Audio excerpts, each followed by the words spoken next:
Today we are going to put water into those balloons. We're going to see if they sink or float. But the trick is we are going to put hot water in one and cold water in the other.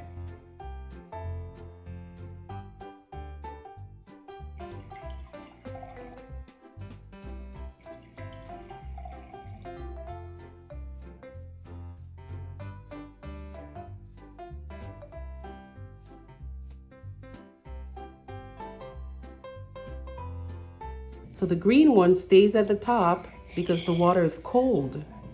And the pink one, what happens to the pink one? It just goes down. Yes, it sinks to the bottom because the water is hot. So do you want to know why one balloon stays to the top and the other one sinks to the bottom? No. That's because the higher the temperature, the greater the molecular spacing and the lower the density. Get it? Yeah. Thank you for watching.